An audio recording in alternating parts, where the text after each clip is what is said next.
Hi again. In Chapter 7 of F.F. Bruce's The Real Jesus, the Sermon on the Mount now, in the chapter entitled Jesus' Way of Life. What way of life did Jesus recommend to his followers? It was a way that rose directly from his proclamation of the kingdom of God, a way that he recommended not only by word but by example. The kingdom of God, the divine rule, could not be effectively established on earth until after the death and vindication of Jesus himself.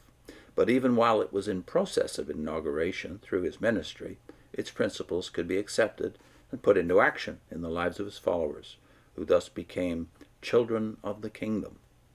The ethical principles of the kingdom of God, as Jesus gave them utterance, are found especially in the collection of his sayings called the Sermon on the Mount, that is Matthew 5-7.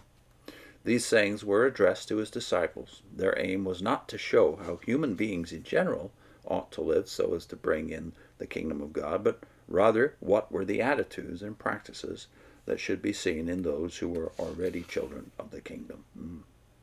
It is true, but pointless, to say that the world would be a happier place if everybody practiced the teaching of the Sermon on the Mount. It would be a happier place, indeed, if everybody obeyed the Ten Commandments, but those who find the standards of the Ten Commandments difficult to attain are not likely to have much success in coping with the higher standard of the Sermon on the Mount. The Sermon on the Mount takes up where the Ten Commandments leave off. You shall not kill, says one of the Ten Commandments, but the Sermon on the Mount says that anyone who is angry with his brother or his sister stands in danger of divine judgment, because the murderous act would not take place if it were not preceded by the angry thought. You shall not commit adultery, says another of the Ten Commandments, but the Sermon on the Mount finds the root of the trouble in the adulterous thought and desire from which the overt act of adultery springs. In Jesus' ministry, the kingdom of God was already at work, but it had not yet come with power. That's Mark 9:1. There is thus a certain interim quality about Jesus' ministry before his death and resurrection, and some have insisted that this interim quality attaches to his ethical teaching, that he taught, in short, an interim ethic which was not intended to have permanent validity. One scholar who maintained this view was the great Albert Schweitzer.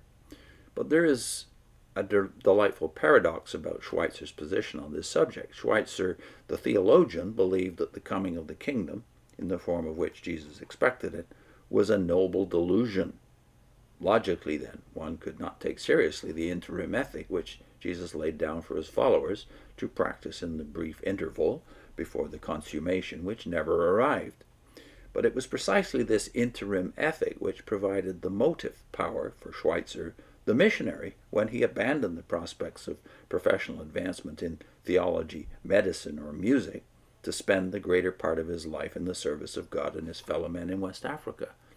Noting here that Schweitzer is not only a great theologian, but he was also a great musician, recorded in the early age of recorded music.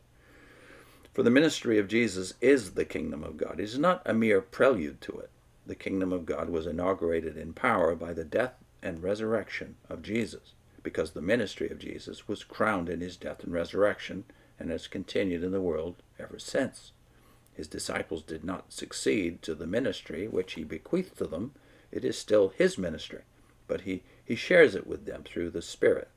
And because it is still his ministry, the ethical principles which marked it in its first phase still mark it in its present phase.